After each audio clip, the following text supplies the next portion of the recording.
dans un temps précis, contrairement au bénévolat, lui, qui se fait sans obligation gratuitement en dehors de temps professionnel familial. Je donne un exemple.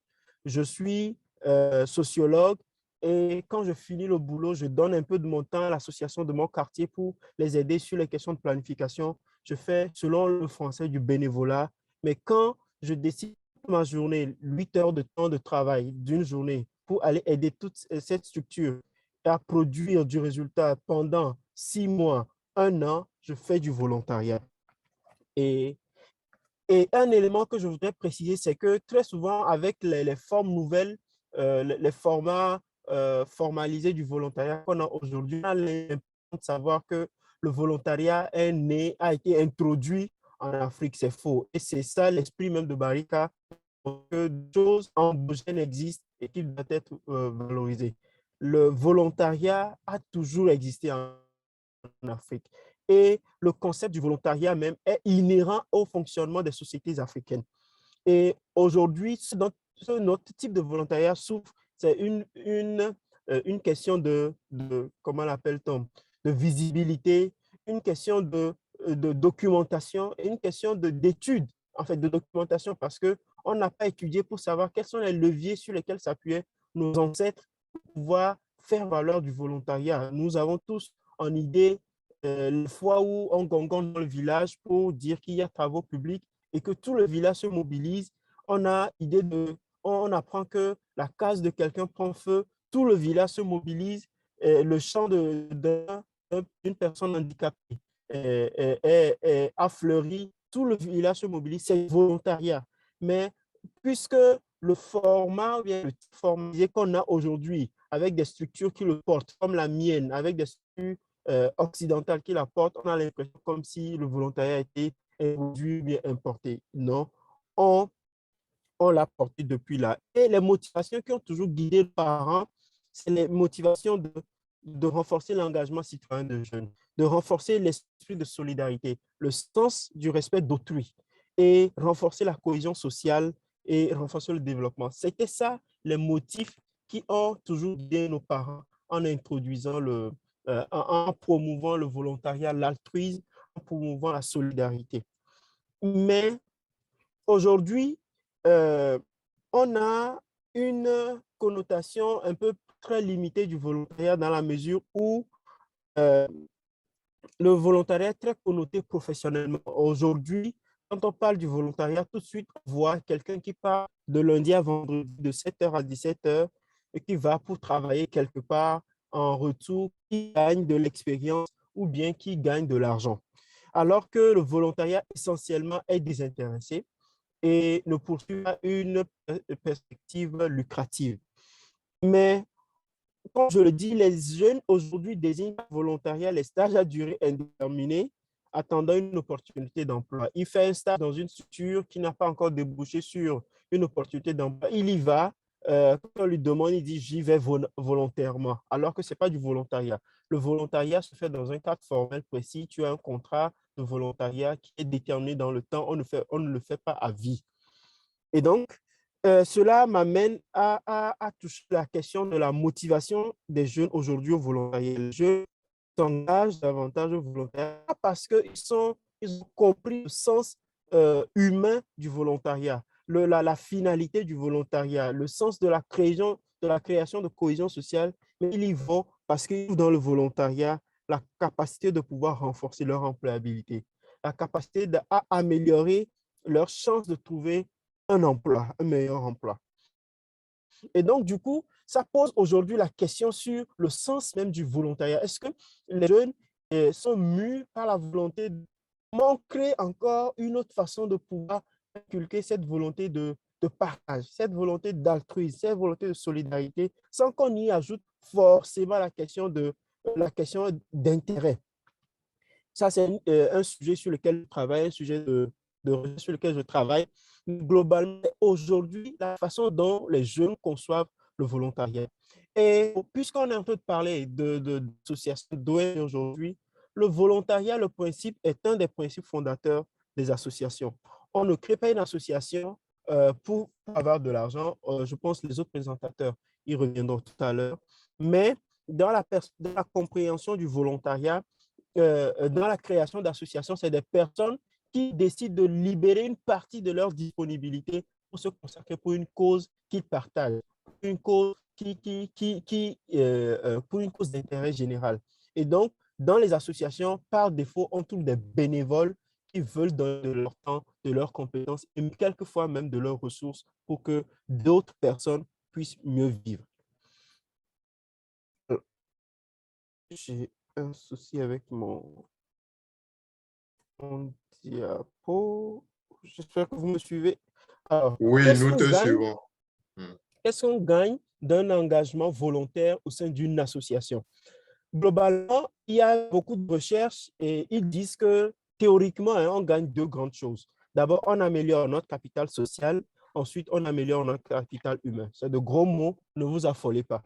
Le capital social, c'est tout l'ensemble de réseaux de personnes que je rencontre, d'amis que je fais, de nouvelles personnes que je découvre, de mentors que je découvre dans le cadre professionnel, de personnes qui peuvent m'inspirer à de meilleures performances, de nouvelles personnes que je ne connaissais pas, mais qui me découvrent aussi, qui peuvent aussi être des potentielles personnes qui peuvent me recommander. Donc, s'engager à une association volontairement développe notre capital social. Et le second, et sur lequel j'insiste très souvent dans mes échanges avec les jeunes, c'est que le volontariat améliore le capital. Qu'est-ce que j'entends par là? C'est toutes les connaissances, les compétences, vos aptitudes, vos expériences, les opportunités de leadership qu'on vous donne, de diriger, de communiquer, de manager et de renforcer vos compétences techniques et humaines. Et un élément important que le volontariat développe, c'est ce qu'on appelle en anglais les soft skills ou bien les compétences transversales qui sont un peu un savoir ou un savoir-faire maîtrisé par plusieurs métiers. C'est-à-dire que il ne relève pas d'un métier spécifique. Quand je suis agronome, je dois savoir comment on fait par exemple les greffages de plantes. Quand je suis médecin, je dois savoir comment on traite tel type de pathologie. Mais ces compétences, elles sont transversales à tous les métiers. Elles s'appliquent à un comptable, à un agronome, à un génie civil. Et elles déterminent, elles se différencient donc de la compétence qui, elle est partagée par plusieurs corps de métier, mais particulièrement, elle se détermine, elle se distingue par le fait qu'à compétence égale, à diplôme égal, elle qui vous démarque. C'est-à-dire, vous êtes de profession, je vais aller rapidement, vous êtes de profession comptable, vous vous retrouvez dans un entretien. Du fait que vous vous êtes engagé dans une association, vous avez développé ces soft skills, ces compétences transversales, vous avez plus de chances de vous faire valoir que celui qui n'en a pas fait. Et pourquoi? Parce qu'il y a une étude du FOSSIV, je vais aller rapidement, le PowerPoint sera mis à votre disposition après. Ils ont fait un travail sur plusieurs années pour déterminer auprès de volontaires qui se sont engagés à l'international. Ils se sont rendus compte que la plupart d'entre eux reviennent avec une vingtaine de compétences qu'ils ont regroupées en 7 grandes compétences, mais regroupées autour de 4 grands pôles. C'est-à-dire un pôle organisationnel. Les gens, ils développent des compétences en organisation d'activités, en, en comment ils prennent en compte les règlements, les procédures d'organisation. Ils développent des compétences en travail en équipe, en mobilisation de ressources et même en mathématiques. Le second, c'est un pôle communicationnel. Et les gens réunissent des compétences à communiquer à l'oral, à l'écrit, à prendre à prendre encore les usages sociaux et à utiliser les ressources numériques que nous avons. Le troisième, c'est le pôle réflexif qui est à viser actionnelle, gérer des informations, agir face aux imprévus. Le dernier, qui consiste à construire son parcours professionnel et développer ses savoirs et modes d'apprentissage. De façon très précise, très rapidement, c'est le fait que la personne ait la capacité de pouvoir tenir une communication claire et précise devant le public. Parce que tu as mis en situation, tu es en association. Je donne un exemple. Dernièrement, j'étais à la conférence de Barika à Lomé le père Jean a donné l'opportunité à des jeunes de pouvoir diriger la session, de pouvoir tenir le rôle de MC. Peut-être ce sera pour certains leur première fois, mais ils apprennent là. Demain, ils n'auront plus peur de prendre la parole devant un public. La capacité à lire les contextes. Peut-être tu vas faire ton volontariat dans un contexte, par exemple, carcéral, où il y a des gens difficiles. Demain, ton travail t'amène dans un milieu où il y a des personnes droguées. Tu vas faire référence au contexte difficile dans lequel tu as travaillé pour pouvoir mieux apprécier le nouveau contexte dans lequel tu as travaillé. La capacité de coopérer, la tolérance de la frustration, le fait de pouvoir établir de bonnes relations, la coordination d'équipe, l'organisation et la gestion de ressources. Ça peut sembler jusque-là un peu théorique pour vous, mais moi, que je partage avec vous, je ne veux pas juste être dans du théorique, mais c'est l'expérience pratique que j'ai essayé de théoriser aujourd'hui pour vous. J'ai eu ce même parcours-là où je me suis engagé dans des associations, le GBU, pour ceux qui le connaissent, mais dans des associations, dans des think tanks avec des personnes où je travaillais à produire de la connaissance. Et j'avais un de mes mentors avait la fameuse phrase, il disait que j'étais dans la mare au crocodile. C'est-à-dire que là, je vais te mettre devant le fait accompli, tu te débats. Et au fur et à mesure où j'étais dans la mare au crocodile, j'ai pu savoir quels sont les crocodiles les plus méchants sur lesquels il faut travailler. Caricature, si je fais cette caricature. Et ça a été très difficile pour moi. Je ne peux pas vous dire que c'était comme sur des roulettes, non. C'était 3, 4 années de ma vie qui m'ont fait, durant lesquelles j'ai pleuré, j'ai douté même des choix que j'ai faits. Mais aujourd'hui, je me rends compte que ça valait la peine de pouvoir d'avoir eu ce parcours. Je pense il y a d'autres choses que je voudrais partager, mais je vais prendre le temps de vous écouter après, lors des questions-réponses, pour venir en détail sur des aspects. Merci, Père Mais, Jean. Je vais m'arrêter ici. merci beaucoup. Merci beaucoup, Monsieur Agode Eden. Uh, yeah, I would like to summarize what he just said. So, uh, Mr. Agode Edem is a sociologist and a geograph from Togo, and he's working as director of operation of a great agency of volunteering in Togo. I will say the national agency, and he's the director of operations, trying to send young people, more than thousands every year, in different NGOs, and helping young people to understand what is mean and what is like working in an NGO. So to summarize what he said we have to get the difference between working as a person of goodwill and volunteering. That's in the francophones or in French countries or French areas. We are trying to seek to understand more what it means to volunteer, but Anglophones or English people, English speaking people, they understand it already and they are doing it. Like in French, they have to put more accent on, okay, as a volunteering, you are learning to work for the general interest, and you are not creating riches. You are not creating money. This is not about that. And it is just you are willing to contribute to a cause. But being a volunteer does not look for money. It does not look for uh, just to create more money, or you don't create an association or an NGO to have more money, but to gain skills. And young people think that you enter an NGO as just a transition to get more employment. But it should not be like that. He said that there are two things when you volunteer. First of all, you improve your human capital, and the second one, you improve your social capital. A social capital means that you create a big network of of people that you know in different areas, and the human capital is just you gain more aptitudes, skills, opportunities of leadership in whatever you are doing. So he himself, he has been volunteer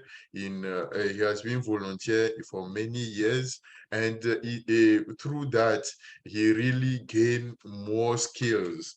And through NGOs, young people have opportunities, let's say, to be leaders of group, to work in some areas they have never worked before, and to gain more skills in order to work later on after. But it's not to, you don't enter an NGO and you want to gain more money or something, but you are creating what he called the social and human capital. Thank you, Adam, for this. We will go to the second presenter, now a woman, Manuela Baela. Manuela Baela, she is from Ivory Coast. She's from Ivory Coast, and she is a jurist, let's say legal officer, and she is a social entrepreneur in Ivory Coast. So uh, she has a degree in public law, and administrative and political science, majored in administrative and political science. And she has as objective to put all her expertise to the service of leaders who want to commit themselves in the management of public affairs. And she has created a big NGO in Ivory Coast called Influence, and that NGO wants to edify and influence all the young people and anyone who would like to contribute in the management and the running of public affairs. So we'll give the floor to Manuela Baela. Donc, Manuela Baela, notre seconde présentatrice, elle est diplômée en droit public, option carrière administrative. Elle est entrepreneur social et elle est juriste. Et elle a pour objectif de mettre son expertise au service des leaders désireux de s'engager dans la gestion des affaires publiques. Et elle a créé une ONG qui est en lien avec Barika Sira, en partenariat avec Barika Sira International et Barika Sira Côte d'Ivoire, Influence. Elle nous dira un peu plus. Je mettrai le lien de son ONG dans le chat. Vous pourrez aller liker, commenter et pourquoi pas aider cette structure qui influence, comme le mot le dit, les personnes désireuses de gérer les affaires publiques. Et ils sont aussi dans la formation et des jeunes. Bon, Manuela, à vous la parole. Merci à tout le monde. Est-ce qu'on m'entend? Super. Bonjour à tout le monde. Bonjour à tous les participants de cette superbe conférence qui sont aux 4 coins du monde.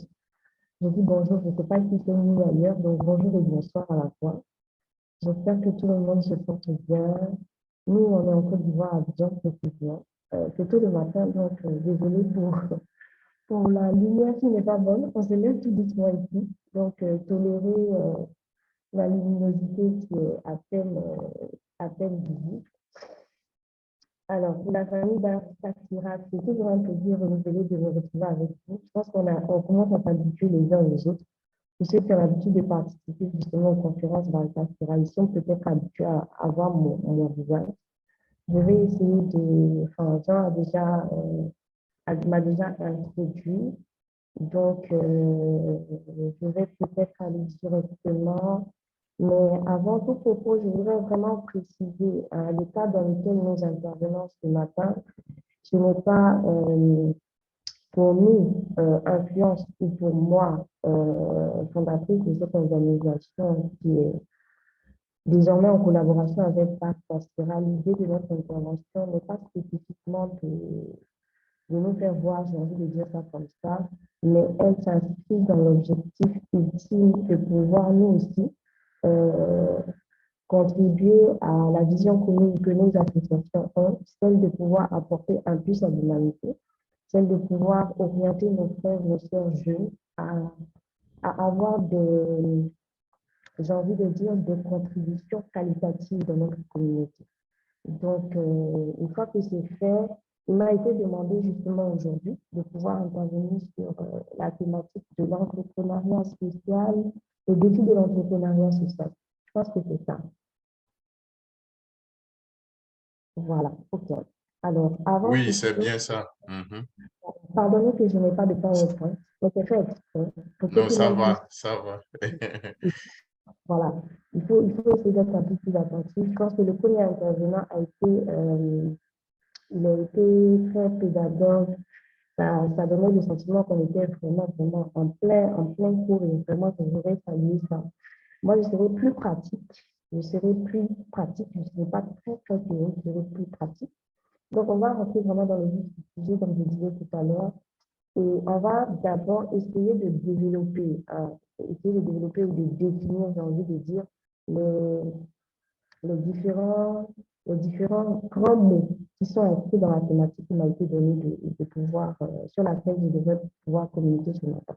Donc, je répète, entrepreneuriat, le défi de l'entrepreneuriat social. Alors, on va commencer par se demander qu'est-ce que l'entrepreneuriat social. Habituellement, on a l'habitude d'entendre entrepreneuriat ou entrepreneur. Et lorsque le thème social qui ajoute, ça pourrait susciter beaucoup de petites interrogations, j'ai envie de dire. Alors, à la base, un entrepreneur, c'est quelqu'un qui se démarque, j'ai envie de dire, par des actions au sein de sa communauté, des actions ou des activités qui ont pour but de générer, de susciter une certaine innovation, mais surtout de générer des revenus. Donc, les entrepreneurs, en plus, c'est des businessmen, pour faire court. Mais l'entrepreneuriat dit classique peut se différencier. Il y a une différence, j'ai envie de dire, entre l'entrepreneuriat classique et l'entrepreneuriat social. L'entrepreneuriat social, lui, c'est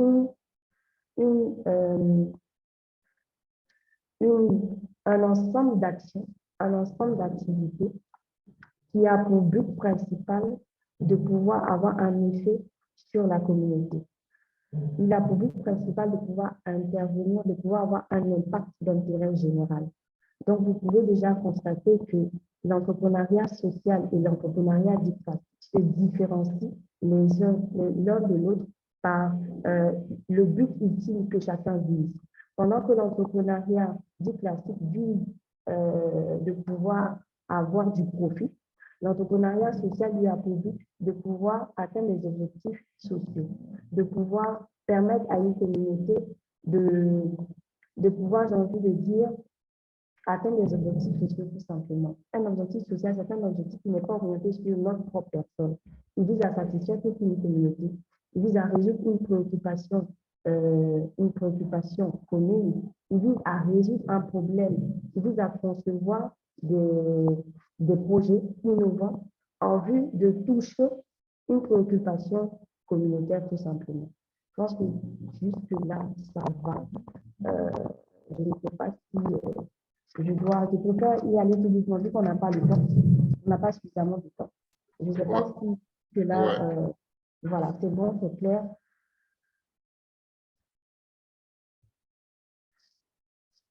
Oui, c'est C'est bon? très clair. Oui. Ok. Donc, l'entrepreneuriat social, en fait, Il c'est faudrait élever un peu la voix pour... d'accord. oui, oui, je crois que oui, beaucoup n'entendent pas bien. Hmm, Oh, je suis vraiment désolée. hmm. Du coup, ça veut dire quoi? Que je dois reprendre ou bien Mais c'est non, bon? non, ça va, continue Ah, seulement.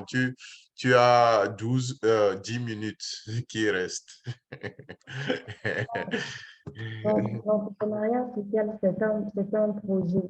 C'est un projet, c'est une vision qui peut prendre la forme d'une association ou d'une organisation, tout simplement, avec un but précis, qui est un but d'intérêt général, qui est un but pour pouvoir, je disais tout à l'heure, satisfaire des préoccupations sociales.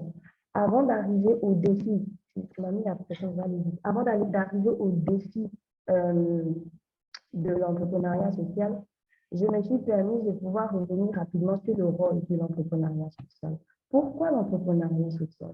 Pourquoi une personne, aussi jeune soit-elle, se sentirait par exemple obligée de pouvoir s'inscrire, ou bien de pouvoir devenir entrepreneur social? D'autant plus que pour la plupart d'entre nous, en tout cas moi particulièrement, j'ai une carrière professionnelle. Mais à côté de ça, j'ai décidé de pouvoir entreprendre dans le social.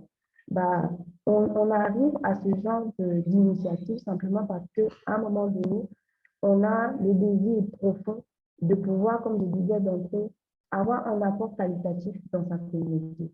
Nous sommes des jeunes africains et nous savons plus ou moins ce que notre continent traverse. Nous savons que notre continent est au cœur de plusieurs défis et il est important à un moment donné de se retrousser les manches pour pouvoir apporter de ce que nous savons, tout simplement, ou apporter ou créer des plateformes au cours desquelles plusieurs forces, il y aura une synergie autour de plusieurs forces et plusieurs intelligences.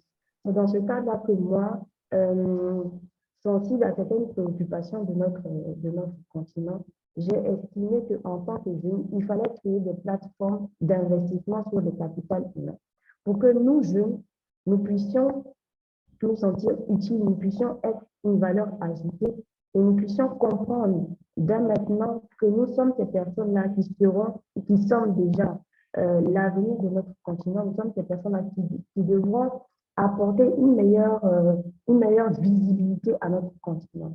Et donc, on devient entrepreneur social simplement parce qu'on a envie, à un moment donné de sa vie, de pouvoir avoir une jeunesse utile. On a envie de pouvoir apporter un peu plus de son temps, un peu plus de ses expériences pour que notre communauté soit impactée, tout simplement. On a envie à un moment donné de pouvoir apporter un peu plus de nous. En termes de défis, les défis que nous pouvons rencontrer en tant qu'entrepreneur social, j'ai envie de dire, là, le premier défi, c'est le défi de notre crédibilité personnelle. Parce qu'en tant qu'entrepreneur social, nous sommes obligés de sortir de notre confort et nous devons en général de rencontrer des communautés, tout âge confondu, tout statut confondu. Ce sont des personnes, ce sont des personnalités que nous rencontrons, euh, avec qui nous échangeons régulièrement. Et en tant que jeunes, vous savez, nous pouvons facilement faire face à certains préjugés de notre jeunesse. C'est-à-dire que, par exemple, telle ou telle personne est jeune, donc c'est très prétentieux, par exemple, de dire que, je donne un exemple tout simple, c'est très prétentieux de dire que vous allez réhabiliter, par exemple, une école. C'est très prétentieux de venir dire que vous allez venir scolariser, par exemple, des jeunes qui, depuis plusieurs années, n'ont pas la possibilité de partir à l'école. Donc, le premier défi, en réalité, c'est le défi de notre crédibilité en tant que jeune. Voilà, c'est le défi de notre crédibilité qui nous impose de pouvoir user j'ai envie de dire, de certaines stratégies pour nous faire accepter, pour nous faire adouber et pour que les communautés vers qui nous partons puissent nous accepter et par ricochet accepter le projet et l'aide que nous leur offrons. Le deuxième défi, qui est certainement le défi, j'ai envie de dire, le plus majeur, c'est le défi des fonds. Parce que pour ceux qui ne le savent pas, du jour au lendemain, une association Un entrepreneur social ne bénéficie pas automatiquement de dons ou de fonds pour pouvoir travailler. Donc, on débute en général, en tout cas pour ceux qui le désirent vraiment, avec les propres fonds. On débute avec les propres fonds, on débute avec les propres idées et en général, on débute seul. Voilà. Vous pouvez voir souvent des grands flyers, des grosses publicités, mais derrière, c'est seulement une personne ou au maximum 5 ou 2. Des personnes vraiment qui s'investissent réellement. Simplement parce que pour le moment, en tant que jeune, comme le premier intervenant disait, la plupart des jeunes, quand ils s'investissent dans ce genre de projet, ils recherchent leur profit personnel. Ils cherchent à avoir peut-être une expérience pour avoir une meilleure carrière demain, ou bien ils ne s'y intéressent pas du tout parce qu'ils savent qu'à la base, à l'origine, on ne vient pas pour se faire de l'argent. On vient parce qu'on vient donner de son temps, on vient parce qu'on vient apporter quelque chose. Donc, le défi de la recherche de fonds, le défi de financement peut souvent être un frein, peut souvent être un handicap, en ce sens qu'on ne peut pas forcément avancer direct. On ne peut pas avancer facilement, on ne peut pas avancer rapidement. Mais c'est un défi parmi tant d'autres qui est à relever ou qui peut se relever par certaines stratégies, certaines astuces déjà connues, la collecte de dons, essayer de faire des résultats, présenter son projet, essayer d'être de plus en plus convaincant pour exposer les communautés qui seront impactées pour que d'autres personnes puissent, avec vous, vous permettre de pouvoir contribuer à l'évolution de votre communauté, à pouvoir impacter votre communauté. Nous savons que l'État ou les gouvernements dans nos différents États font ce qu'ils peuvent, mais nous, en tant que jeunes, par nos différentes initiatives, nous sommes de ceux qui croient fermement que nous pouvons attirer leur attention ça et là, nous pouvons leur permettre de pouvoir rattraper certaines choses. Comme je disais d'entrée, au niveau d'influence, notre vision première, c'est de participer au développement de l'Afrique. Et dans ce cadre-là, nous voulons essayer de faire émerger des leaders transformationnels. Donc, nous intervenons dans le domaine de l'éducation, dans le domaine du leadership et de la bonne gouvernance. Donc, j'ai envie de dire m'arrêter là. Mais avant de terminer, lancer un appel à toutes les personnes qui sont sur le live, toutes les personnes qui interviennent, toutes les personnes qui sont là pour assister et leur demander au sortir de ce temps, leur suggérer de ne pas forcément créer des associations, mais j'ai envie de dire d'avoir des contributions qualitatives dans leur communauté. Personne ne viendra changer le monde à notre place. Personne ne viendra transformer le monde à notre place. Les personnes, lorsque nous identifions une tare, lorsque nous identifions une préoccupation, il est de notre ressort d'essayer tant bien que mal de pouvoir le résoudre. C'est vrai, notre génération rencontre certaines difficultés, mais en même temps, nous avons des atouts. Nous avons Internet, nous avons la possibilité aujourd'hui de faire de grandes choses avec eux. Je voudrais encourager les uns et les autres à faire un peu plus, à donner un peu plus de leur temps. Je voudrais également remercier toutes les personnes qui nous aident déjà et vous dire que vous pouvez faire des dons. À Baricastera, vous pouvez faire des dons à Influence pour nous permettre justement de pouvoir scolariser des jeunes, de pouvoir parrainer des jeunes que demain, peut-être que vous verrez et qui témoigneront des dons que vous avez faits, des dons qui ont certainement et qui auront un impact sur leur vie. Merci et je suis là pour me prêter à des préoccupations éventuellement. Merci beaucoup, merci. C'était bien Madame Manuela Baella de la Côte d'Ivoire. Elle nous a entretenu sur l'entrepreneuriat social, ses défis. So it was Miss Manuela Baella. She has a degree in political science and administrative affairs. And she just talked about social entrepreneurship. To sum up, she said that there are many challenges in terms of social entrepreneurship. In social entrepreneurship, you found an NGO or association in order to help people. And the challenges in that is that you may have to come out of your comfort zone to meet other people, to really partner with other people, to meet big people, and so that you may convince them of your project, and really convince them of your vision, so that they may help you to reach that vision, to work on that. The second challenge and biggest challenge is funds. What are the funds? Money. What is the problem of funds or financial problem when you are starting something called like entrepreneur? You are a social entrepreneur. You will start with your own funds. There's no one who will be helping you. The money will come from your own pocket, and the ideas are from you, and you will be even starting alone. You will be working alone. People will not be even helping you.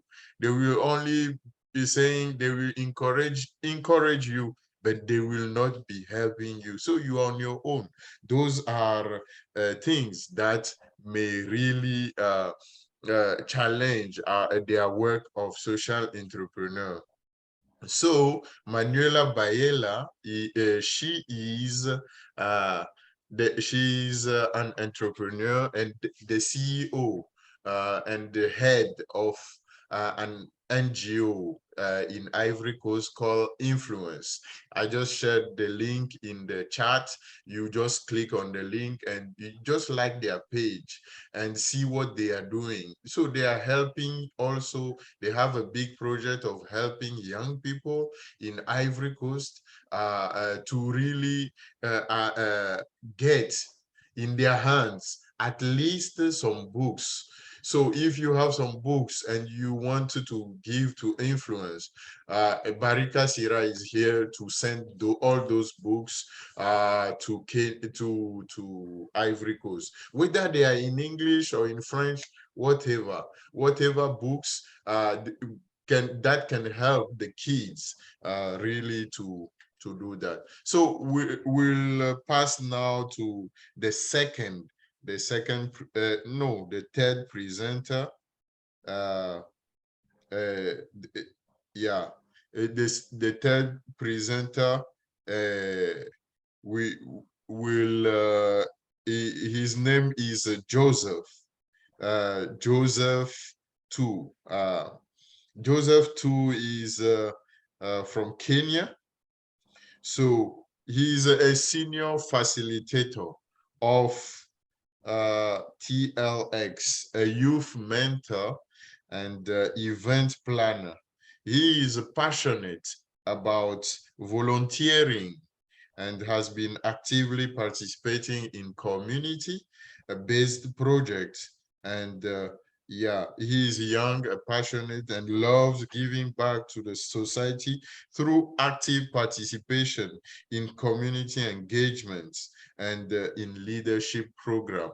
So Joseph, now I think the Anglophone will be happy to hear someone in English. Yeah, before letting Joseph speak, I will say that in French, Joseph, il travaille à TLX, un Kenyan, et il est un mentor des jeunes, et il planifie des événements. Et il est passionné de volontarisme ou de le volontariat et a aidé beaucoup activement et a participé à beaucoup de projets de communication, de projets de communauté, et il aide pour le leadership, des programmes de leadership. So Joseph, it's your turn. Yeah. Okay, thank you so much. Yes, thank you. I am really humbled. Yes, as you've heard, my name is Joseph, but you can call me Josetu. This meeting is being recorded. So allow me to present just a minute. Just a minute, kindly. Yes, first thing first, I am really humbled to be part of this call. And I really appreciate everyone on board. Just a minute, kindly. No problem. Take your time. Yeah. No problem.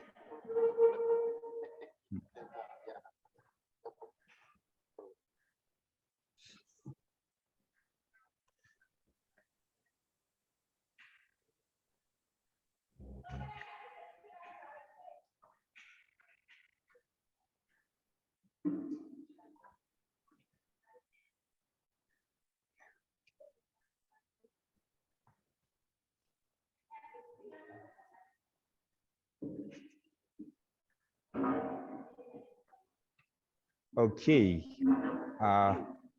Yes, I believe now it's audible and you can see me. Can you see my presentation? Yes, we can see your presentation. Yeah, Joseph. Oh, okay. Yeah, Okay. no problem. Yeah. Okay, thank you. So my name is Josetu, Senior Facilitator at TLX, a youth mentor, and also a community mobilizer. So today I want to talk about the requirements and advantages of of being part of an NGO, and more so how to actually get there in terms of for you to be as productive as possible during this session in volunteering and or being part of any NGO. So first thing first, I will divide my presentation in two so that you guys can see and understand. So the first thing we will talk about is the requirements. So first thing first, when you talk about being part of any NGO, it's good for you to understand that the first thing you should always have is the heart of service. The heart of service means that you are willing to partake and be part of that thing fully. You say that I believe in whatever I'm doing, I believe and I have that heart to serve. I have that heart to be part of something through giving back, being part of the process, being part of whatever is happening. Number two, it's having love and a zeal. Love and zeal goes hand in hand. For you to be able to do something effectively, you need to be having love and have the zeal to continue doing it. Number three, have the passion and commitment.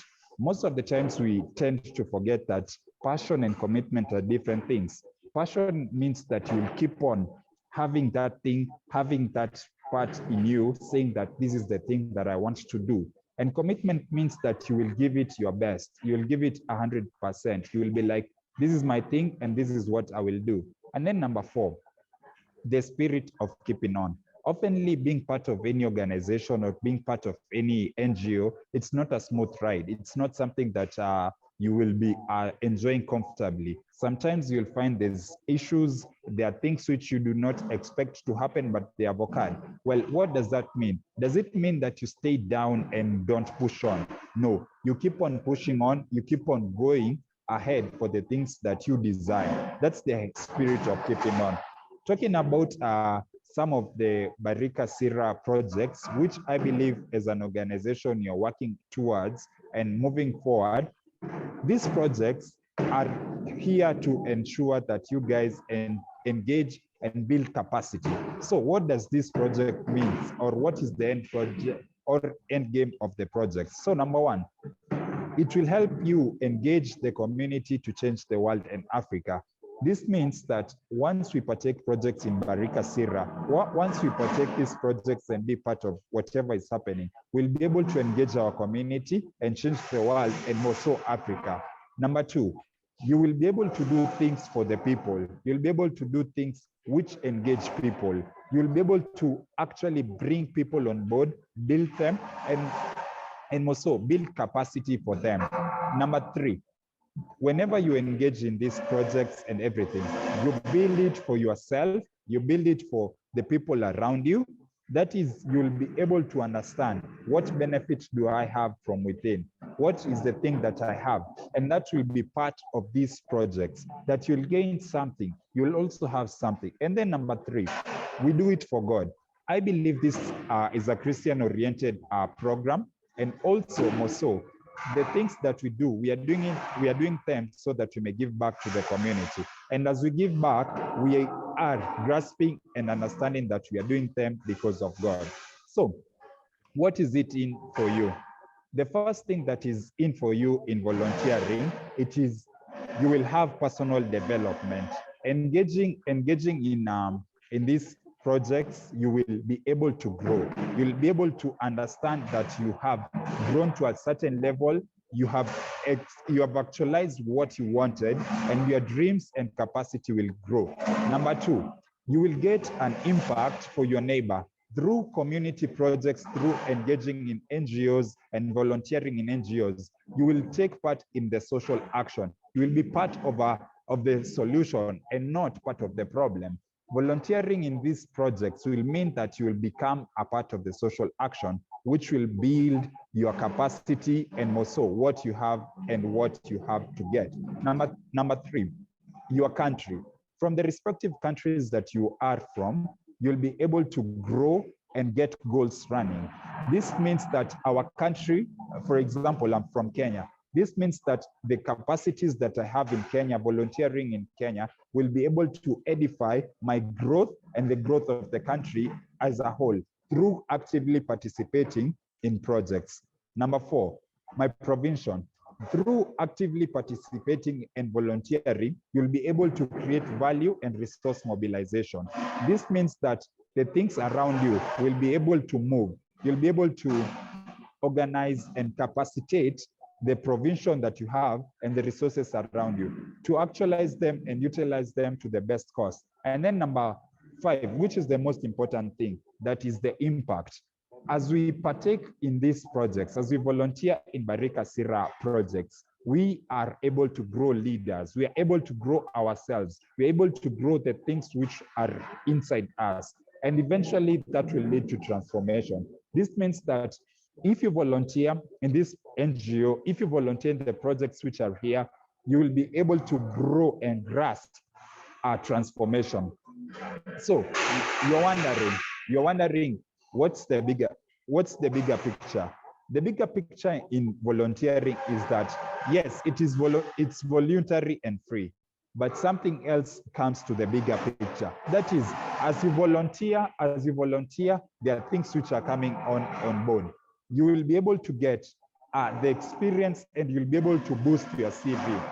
As long as you've been part of NGOs, you can accredit yourself to be part of the solution and not the problem. This means that you can update your CVs and say that you became part of the problem, part of the solution and not the problem. Number three, you'll be able to network and build social capital and also community engagement. That is, once we partake and get moving on together in projects and association, you'll be able to network, get social capital and community engagement. Number three, afterwards, what is more important is that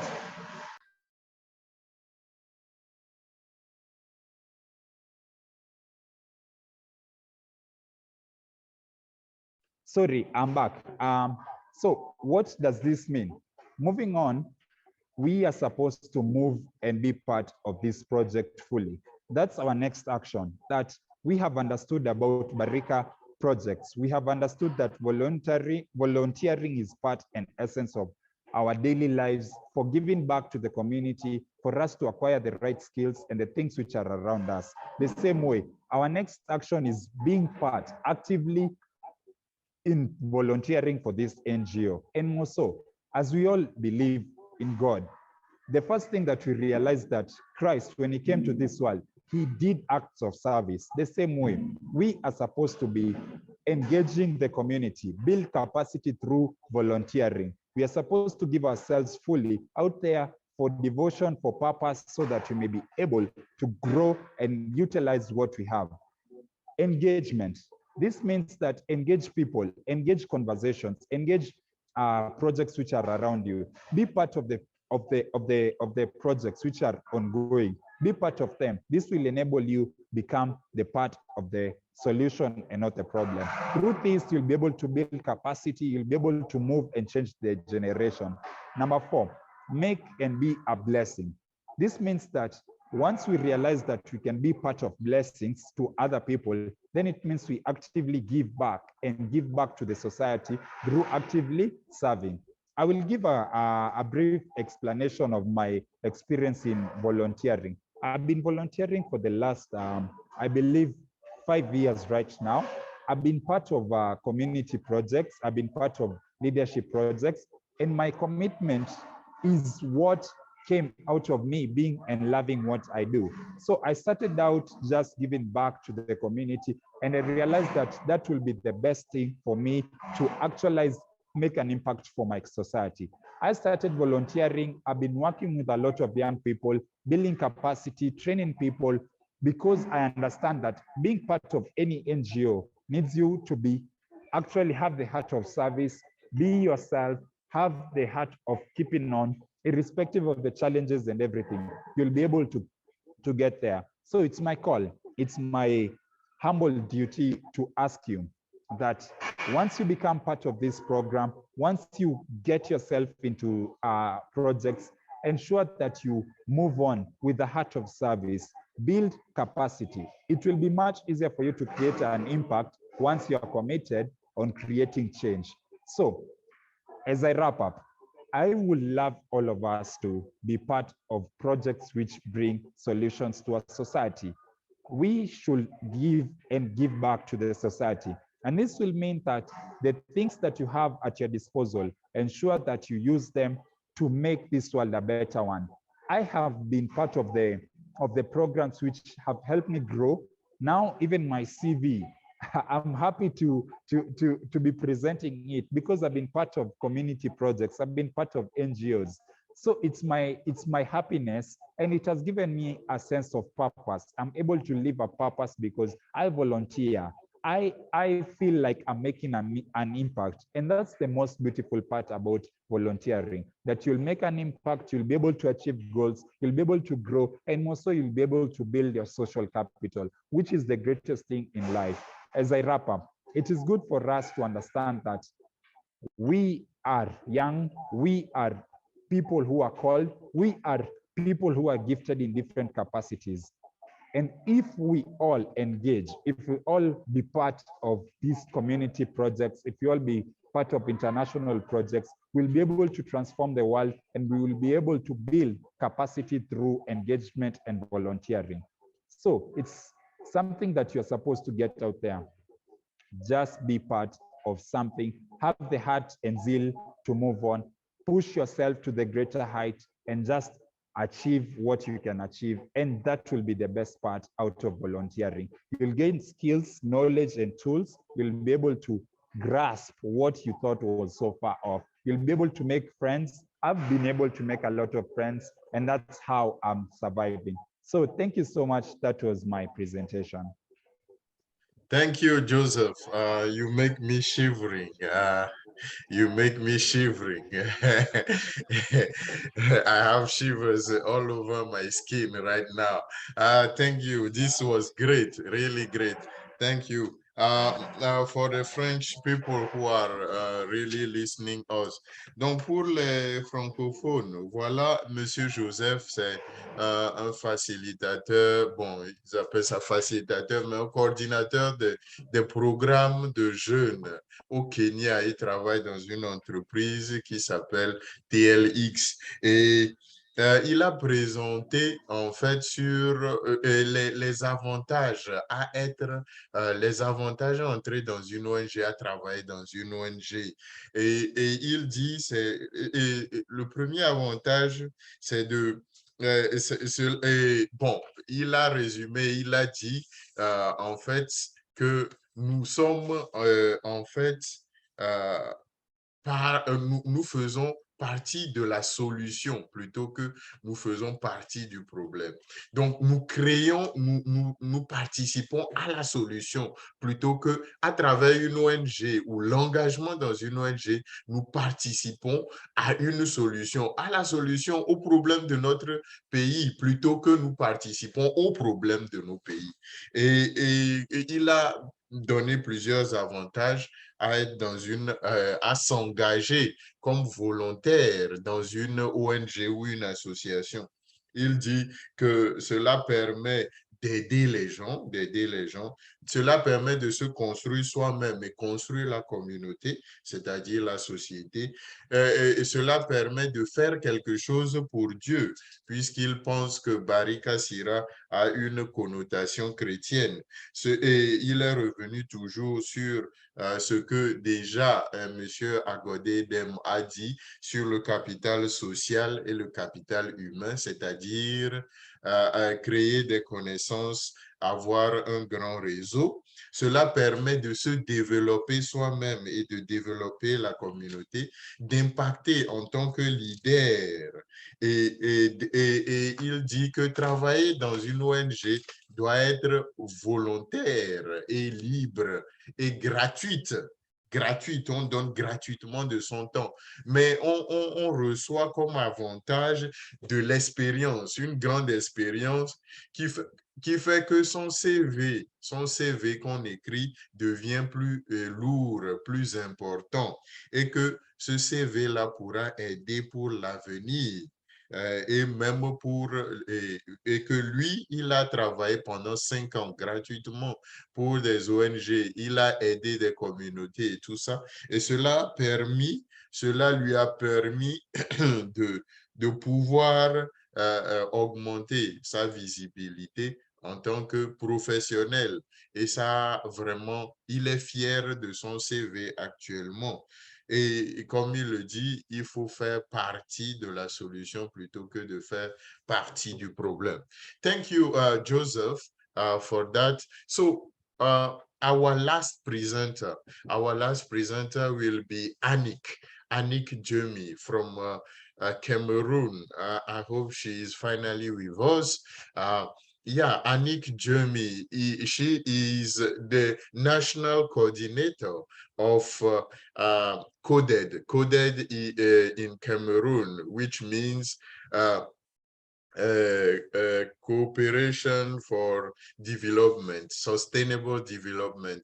Our NGO is working in to help protect environment or to build the skills for young people and anyone and empower women in order to really protect the environment. They have several projects in Cameroon, Douala, and they have a big network in West Africa and the whole Africa. So yeah, you can reach out Joseph through email. He sent it, the email or social media. And yeah, just interact with him. Yeah, and thank you, Joseph. And we'll see how Barika Sira can really use your skills for the future events. So, je vais laisser la parole à Annick Jemi. Annick Jemi, vous pourrez ouvrir votre vidéo pour qu'on vous voit. Votre présentation sera 20 minutes. Oui, et vous parlerez, vous êtes coordinatrice de l'association CODED, qui veut dire elle va nous donner plus de signification sur CODED. Je veux pas, mais c'est sûr, le CODED travaille sur le développement durable, c'est-à-dire la protection de l'environnement, mais surtout donne des compétences aux femmes pour pouvoir prendre soin de l'environnement ou des compétences qui leur permettent d'utiliser l'environnement pour créer de la richesse, mais aussi pour permettre aux générations futures de grandir dans cet environnement. Voilà. Miss Annick, je te laisse la parole.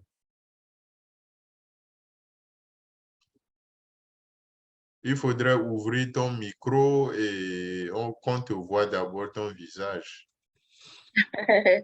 D'accord. Ouais, c'est vrai que la machine, c'est la technologie et moi, là, on est encore dans l'ancien temps ici. OK. Donc, bonjour à tout le monde. On ne voit pas ton visage. Bonjour. Oui, le temps que je trouve un moyen de OK, OK, On tu va peux dire, commencer. OK, pas que là, OK. on voit maintenant. Oui, oui, oui. Mhm, mhm. Ouais. D'accord. Hmm. Et là, c'est quand je peux désactiver. Ouais, ouais, c'est bon. Mhm. D'accord. De toute façon, la petite photo qui est en bas, là, c'est toujours moi. C'est la même personne. OK. D'accord. Voilà. Je vais intervenir sur le volet gestion d'une ONG et les défis de la vie associative. Donc, en réalité, ici chez nous au Cameroun, la formation que j'ai eue par rapport au séminaire, échange et autres, surtout quand ça touche un domaine qui est carrément interactif comme ça, je n'ai pas prévu toute une liste de PowerPoint. Je préfère que ce soit un peu interactif. Du coup, vous m'aurez droit à ce titre-là. Mon petit nom qui est en bas là avec ma photo. Et puis, je vais vous présenter comment est-ce que ça se passe la gestion d'une ONG au Cameroun, surtout, et en particulier et dans le monde en général, et les défis de la vie associative. Donc, c'est vrai que je suis arrivée aussi en retard, j'ai eu un souci pour me connecter. Je n'arrive pas à me connecter depuis. Je ne sais pas si la définition d'une association et d'une ONG a déjà été présentée. Un peu, mais on t'écoute. Oui, on t'écoute et ce serait bien que tu ailles directement aussi sur ton expérience personnelle, si c'est possible, en tant que coordinatrice. Mhm. Puisqu'on a déjà eu beaucoup de théories déjà. Mhm. Les questions de gestion. D'accord. Bon, bref, ici, chez nous, l'association est pratiquement considérée comme une convention par laquelle les personnes mettent en commun leurs connaissances et leurs activités. Et elle est régie par une loi, la loi 90, du 19 décembre 1990. Et concernant une ONG, ici, on considère une ONG comme toute association qui a été déclarée et qui a reçu une autorisation ministérielle, voire présidentielle aussi. Et elle est régie par la loi numéro 99 du 22 décembre 1990. Donc, le fonctionnement ici chez nous, elle est carrément hiérarchique. C'est-à-dire, une ONG ne peut pas devenir une association, mais une association peut devenir une ONG plus tard. Donc, en revenant maintenant sur le cas de CODEP, Communauté de développement durable, qui est l'organisation dont je suis la fondatrice.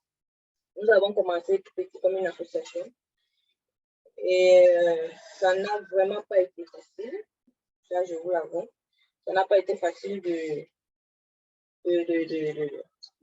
créer déjà d'abord, d'être légalisé, de définir et d'insister sur les différents objectifs de notre organisation, vu qu'avec les différents fléaux qui minent un peu notre société aujourd'hui, la crise anglophone, la guerre de Boko Haram, etc. Du coup, on a tendance à se méfier des organisations ici au Cameroun. Et donc, c'est devenu un défi pour notre association déjà de démontrer que nos objectifs, qu'ils soient généraux ou particuliers, sont assez stricts et assez visés pour les communautés et non, ce n'est pas pour encourager le terrorisme au pays. Donc, c'était notre premier défi là-bas. Ensuite, les bénéfices, ce qui revient à l'organisation n'est véritablement pas pour les membres de l'organisation, mais beaucoup plus pour les communautés qui sont visées.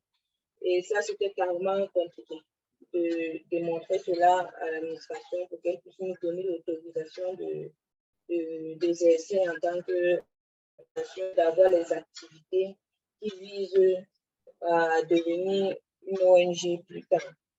Et donc, avec plusieurs combats et plusieurs débats, on a fini par va être accepté, va obtenir notre légalisation.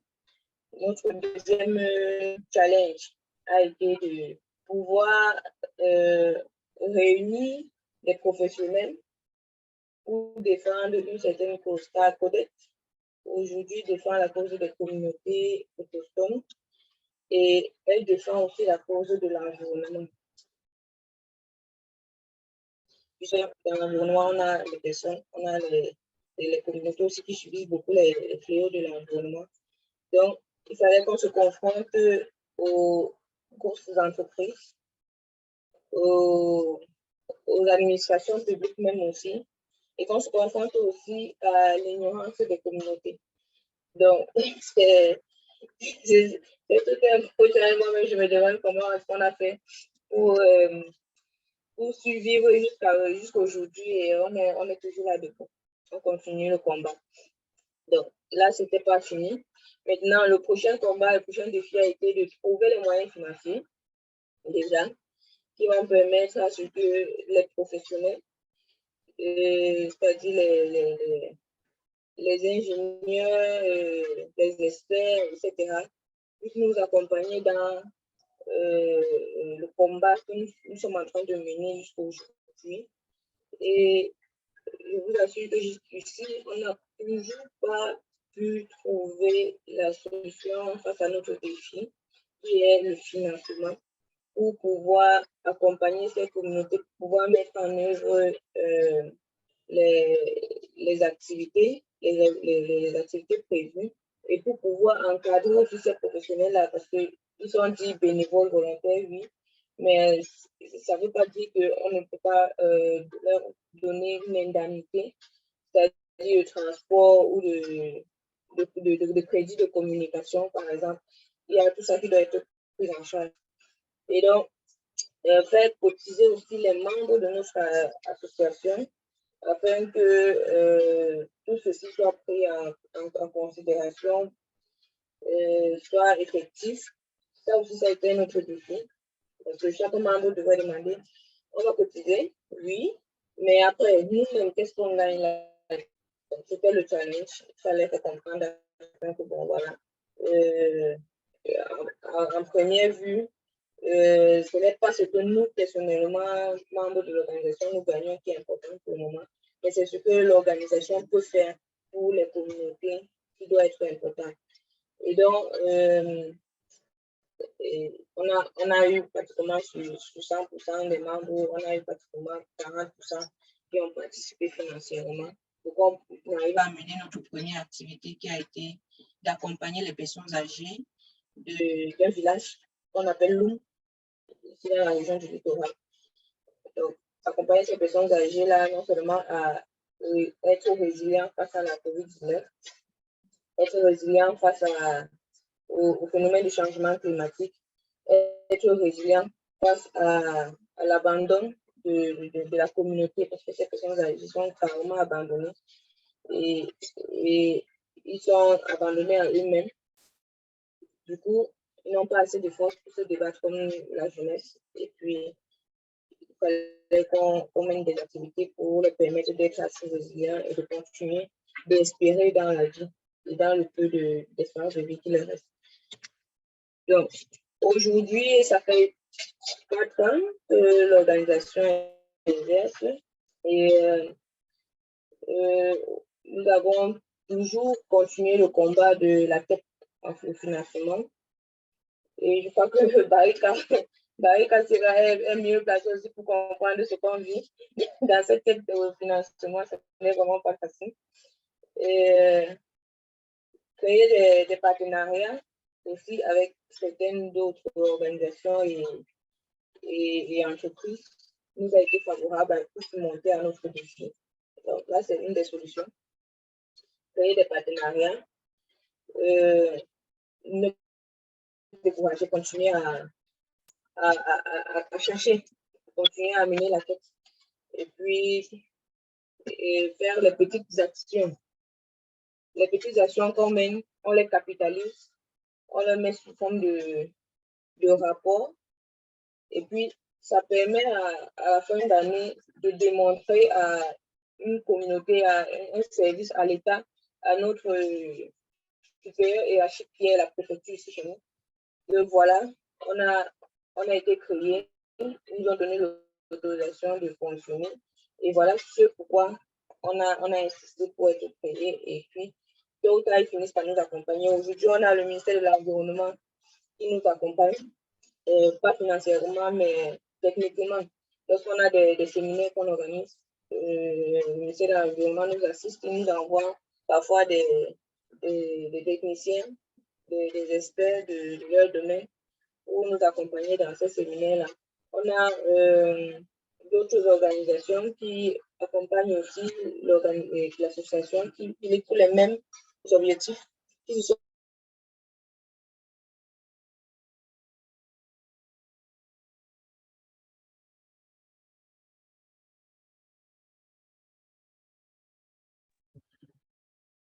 Bon, je crois que Annick, tu es là. Je pense qu'il y a un problème, oui, de couper.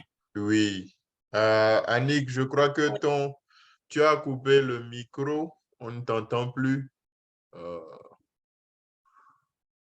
là c'est bon.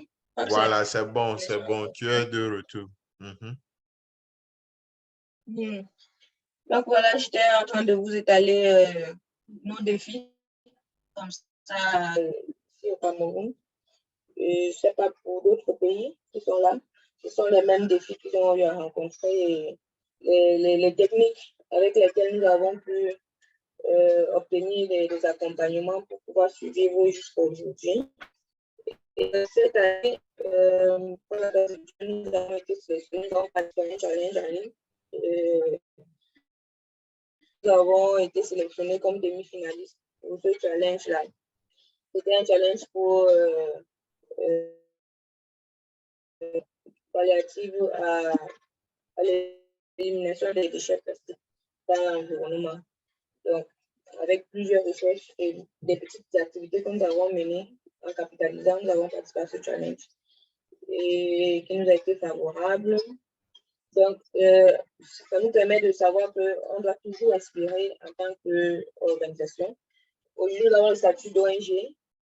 Donc, vous voyez que ce n'est pas facile dès le début, mais avec beaucoup d'esprit de volontariat, avec beaucoup d'esprit de partage et de souci de défendre la communauté et notre environnement, on finit toujours par atteindre notre objectif.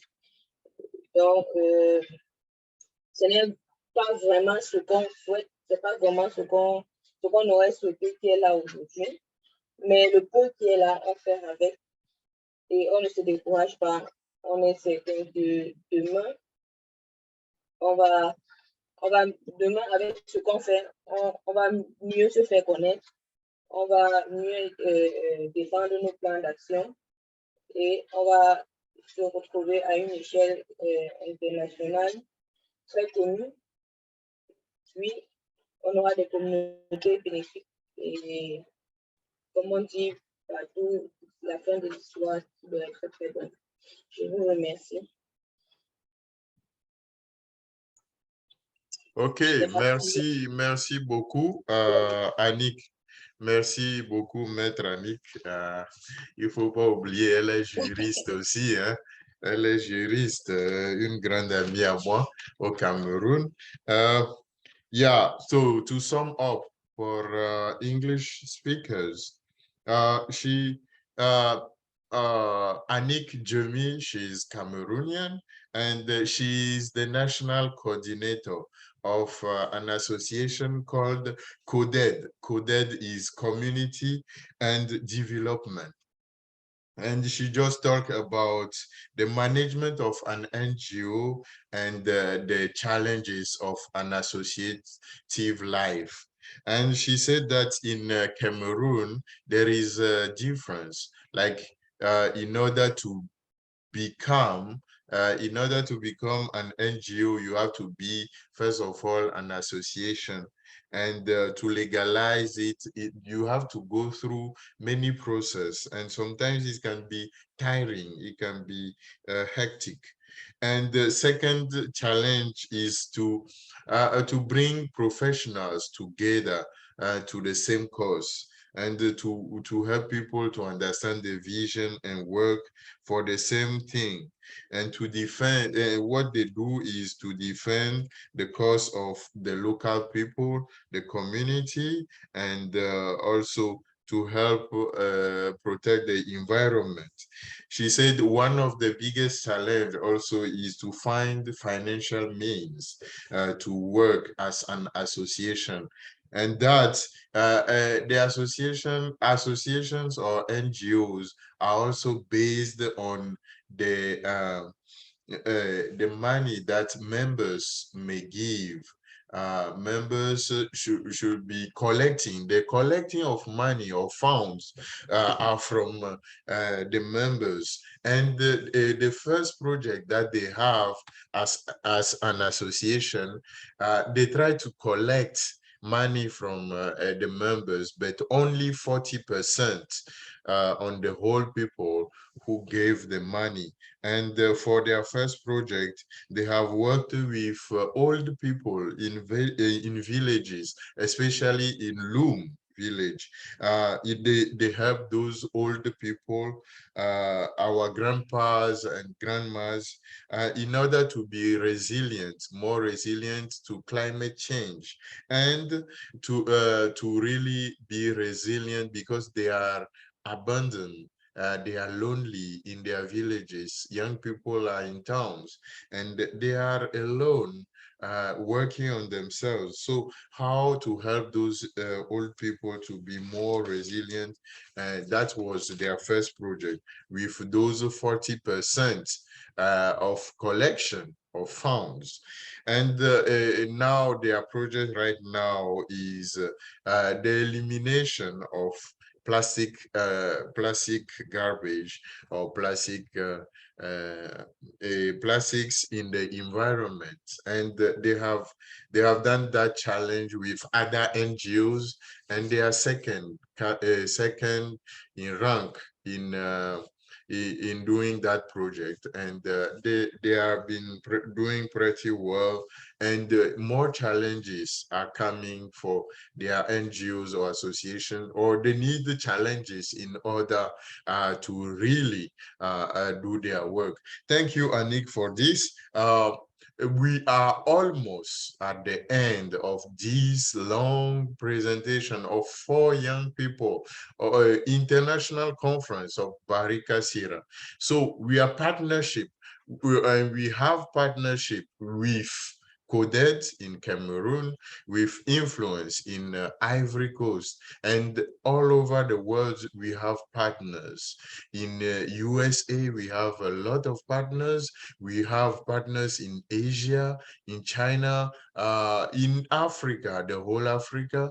Barika Sira, like I told people in the beginning, is an international NGO who wants to make the young people become pathway of blessing in just through 3 domains, such as faith and spirituality, the promotion of African tradition and culture, and the promotion of personal development, of self-development, growth, and entrepreneurship. So thank you everyone who are following us. I just want to make a rule from whatever question you have, just put it in the chat, or or you just unmute yourself and you ask the question, whether in French or in English, be at your ease. I will translate to anyone. You just tell us. You can put in the chat if you are shy. You just put your questions in the chat, or on Facebook, on YouTube, yeah, wherever you are. Donc, nous sommes presque à la fin en fait, de cette conférence internationale. Et je disais que nous sommes en partenariat avec le CODED au Cameroun, Influence en Côte d'Ivoire et plein de partenaires aux États-Unis, en Chine et partout dans le monde entier, puisque nous sommes une organisation internationale. Et vous êtes libre de poser actuellement vos questions.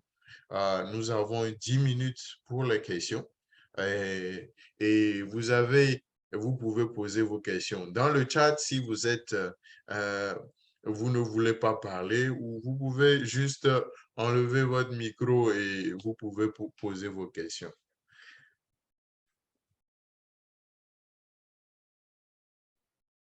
Bonjour. Oui, salut Delphine.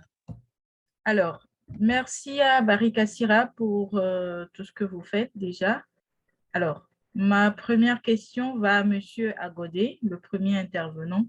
J'aimerais savoir si au Togo, parlant de l'histoire du volontariat qui est plus ancré dans nos communautés bien avant les structures occidentales, j'aimerais savoir, est-ce qu'aujourd'hui, à part le fait de militer dans une association, dans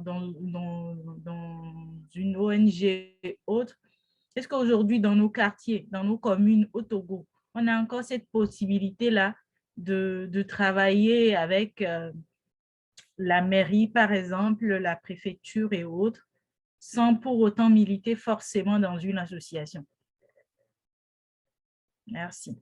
Alors, ma deuxième question va peut-être aux deux dames qui ont intervenu, puisqu'elles sont juristes. J'aimerais savoir, côté financement pour les ONG ou associations, est-ce que il y a un truc que j'ai découvert en France qui s'appelle le mécénat?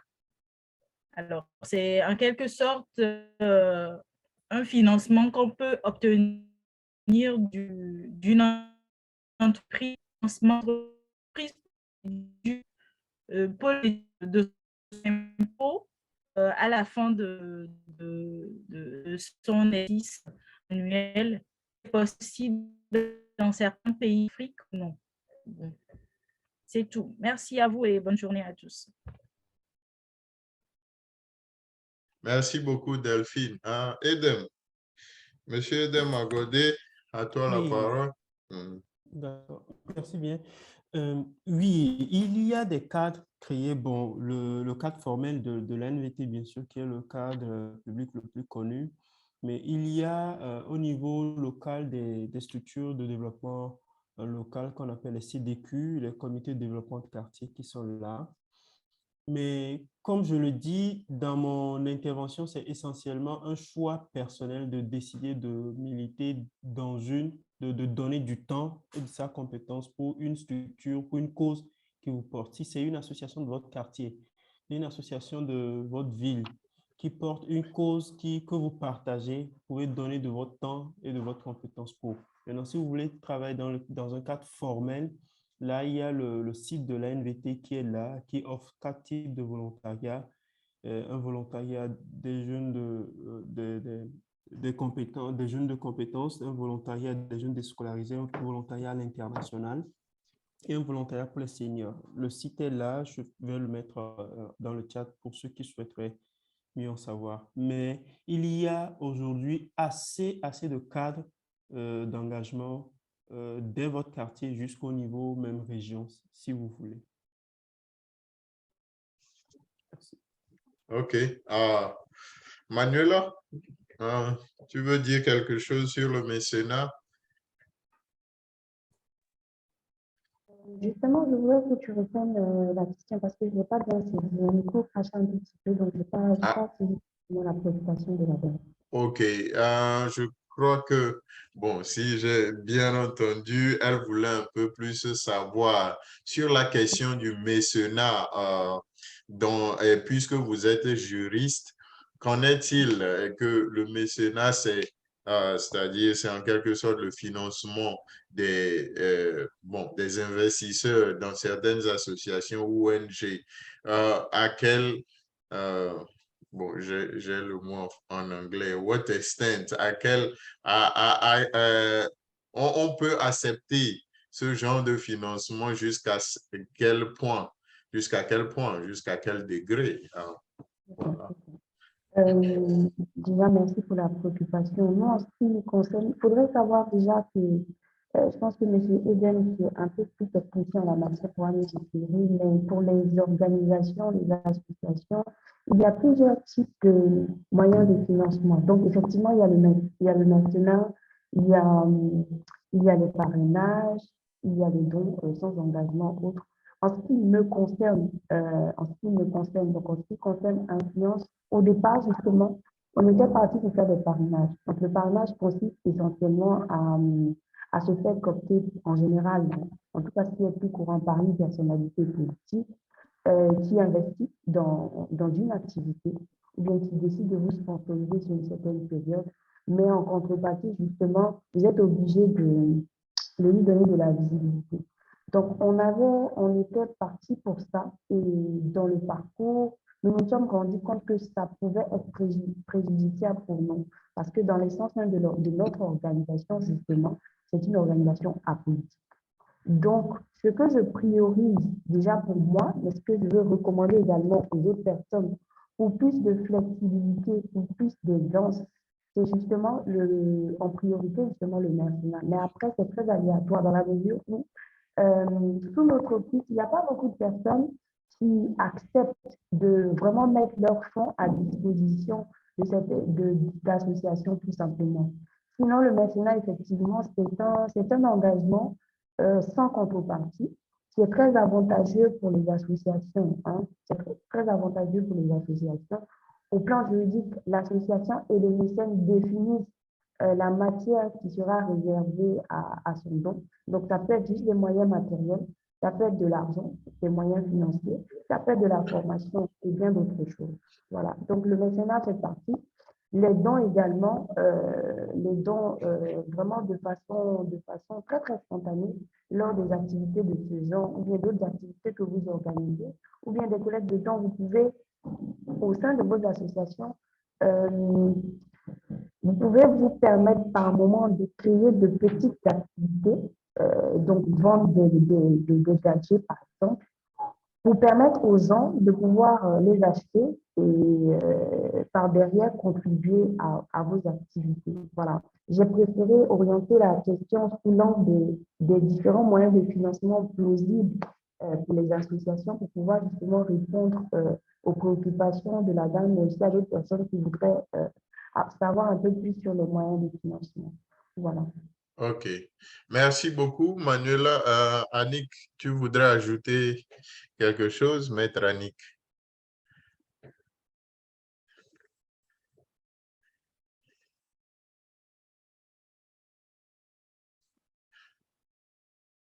Annick Djemi, tu es avec nous? Bon, nous l'avons perdu un peu.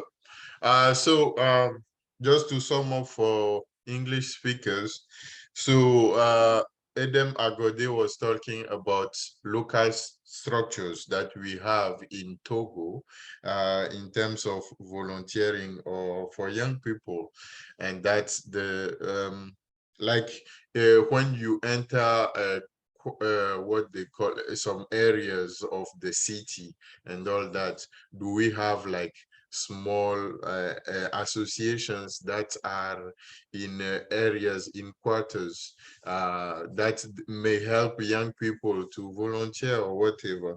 And he said, no, not really in Togo, but there is a national agency helping young people who did not find work to start, at least to start something, volunteering. Yeah. And you can go to their website to really check their page to really understand more. Yeah. Now, the second question was about sponsorship. That yeah, and Manuela says that yeah, it's possible to ask for sponsorship to help your NGOs, but not all the time people will be helping you, or yeah, but it also depends on your network, but you have to rely on yourself just at the beginning until that.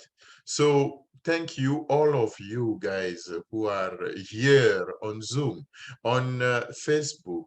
You will be seeing all these on YouTube, the YouTube of Barika Sira. Barika Sira means pathway of blessing. You are a pathway of blessing. Every time you are doing what you have to do, and you are a blessing, you are grace for your family, for your dear ones, for your where you are working, your workplace, for everyone. You are a pathway of blessing. And don't forget, you communicate better in order to be a pathway of blessing. So here today we were talking about the identity, the mission, and the running of an NGO, how to commit yourself as volunteer. And just a word that I may take for my own and for the weekend. They call it the noise of the weekend. Be part of the solution. Be a part of the solution, not a part of the problem. Thank you, Joseph, for that. Thank you, Agode Edem in Togo. Thank you, Manuela Baila in Ivory Coast. In Cameroon, Anik Jumi. So here was Barika Sira. Thanks. Merci, merci, merci. Merci à tous. Gracias. Dankeschön. Sheshe, Dadia. For all who are listening to us. Merci. Thank you. Merci à tous. Nous disons merci à Manuela Baela depuis la Côte d'Ivoire, à Joseph Tou depuis le Kenya, et aux intervenants du Togo, ou à l'intervenant principal du Togo, Agode Dem, et Annick Djemi, maître Annick Djemi depuis le Cameroun. Et donc, Barika Sira, il s'agit simplement d'être une bénédiction, une grâce pour ta famille, pour tes connaissances, là où tu travailles, là où tu vis. Et pour être une grâce, il s'agit simplement et tout simplement de mieux communiquer. Voilà notre devise, mieux communiquer pour être une bénédiction. Et nous formons et accompagnons les jeunes à mieux communiquer, surtout dans 3 domaines, à savoir la foi et la spiritualité, la promotion de leur tradition et de leur culture africaine surtout, et le 3e domaine est la promotion du développement personnel et de la culture d'entreprise. Et donc, merci à tous, et la prochaine session ou conférence internationale, c'est justement le samedi prochain qui est le 24 septembre, où nous parlerons de la passion et de l'entreprise. Passion and Entrepreneurship. That will be our next international conference on Barika Sira. With the same link, you will be seeing the poster soon. And it will be about passion and entrepreneurship.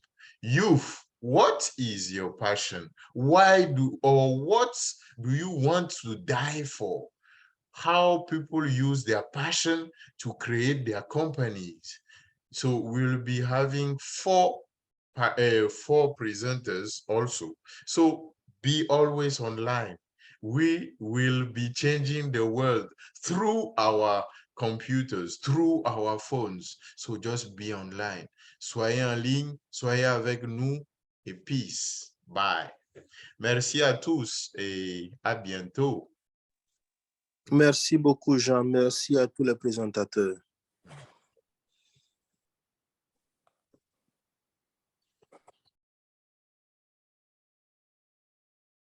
Merci. Merci. Au revoir. Au revoir. Merci, bye bye, au revoir.